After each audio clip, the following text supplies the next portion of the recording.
Okay, so I'm going to show a few slides about colour vision, with a particular focus on neotropical primates, that's New World monkeys, and the interesting polymorphic mechanisms for maintaining colour vision that they have evolved. So first I'm going to talk a little bit about the mechanisms and evolutionary history of colour vision, from which we can go and look more specifically at the individual examples. So colour is sensed when light falls on the eye, and the light then reaches the retina. And within the retina there are rod cells and there are cone cells which detect the light. There are three different classes of cone cell, and it's these cone cells that contain opsins, which are the pigments that absorb light. Now each opsin has its own absorption spectrum, and it's this absorption spectrum that's used to generate the sensation of light. So this is the absorption spectrum of the long wave opsin of human beings, and here are all three of them. Now colour is sensed in humans by comparing the outputs of each individual opsin, not by the individual opsin itself. So for example, the colour yellow is sensed by comparing the output of these two opsins. However, if you're missing one of your opsins, then it's impossible to tell the difference between this kind of yellow and this kind of green, because both are giving a similar output from the long wave opsin, and you're missing the medium wave one, so it can't be compared. Now, there are more complicated mechanisms other than opsins involved in colour vision, but by looking at these particular proteins, we can learn a lot about the evolutionary history of colour vision and how it's sensed in different animals. So if we look at the frog and the fish, this is Danio rario, the zebrafish, and Xenopus laevis, the frog. They both have four different classes of opsins, which means that they can sense colour all throughout the human visible spectrum and also up into the ultraviolet spectrum. Now these four different opsin genes are orthologous in the two different species, which means that they're the same gene doing the same thing in both species, which tells you that the ancestor of the frog and the fish probably also had these four genes and probably also was a tetrachromat. When we look at the chicken and other birds and reptiles, we find a similar thing. The same four orthologous genes doing the same functions across the vertebrate modern vertebrate descendants. However, as I mentioned before, humans only have three, and so it's thought that mammals lost.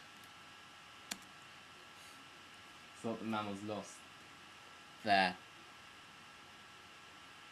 so when you look at different mammals that exist today, such as the elephant, the marsupial, the dog, and New World monkeys, you find that most of these species, pretty much all of these species, have only two classes of opsin, and so have the similar colour vision capabilities to human dichromats.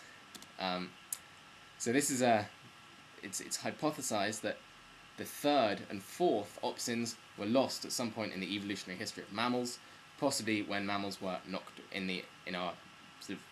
when mammals went through a nocturnal period when dinosaurs were ruling the earth. The exact timing of this nocturnal period, if indeed it happened, has been narrowed a bit more in the last 6 months when the platypus genome was sequenced, and they found to their surprise that platypus had three different classes of opsins, which tells you that the ancestral mammal was definitely a trichromat, and they also found that the fourth opsin had been lost in the platypus quite recently, telling them that there's a strong probability that the ancestral mammal was a tetrachromat, and that these two opsins were lost at some point after the divergence of the platypus, of the monotremes, but before the divergence of the marsupials. Now, as you know, we observe, and we observe with three classes of opsins in humans and apes and old world monkeys. So here's Plato. He, like all the rest of the humans, was able to observe with three different opsins and see the full colour spectrum that we know, which is the same as chimps and other old world monkeys. Now the short wave opsin, that's the one that's used to sense blue, is descended in the normal way, but these other two medium and long wave opsins are derived in humans and old world monkeys by a gene duplication event that happened somewhere early in the evolutionary history of the old world monkeys, around about 30 million years ago.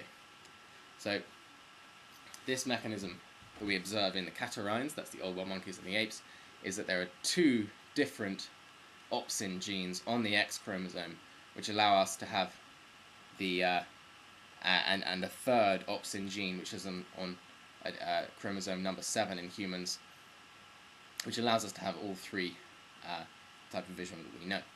However, in New World monkeys, I mentioned that most species are dichromates, which is in fact not true. In fact, most species that have been observed, they discovered that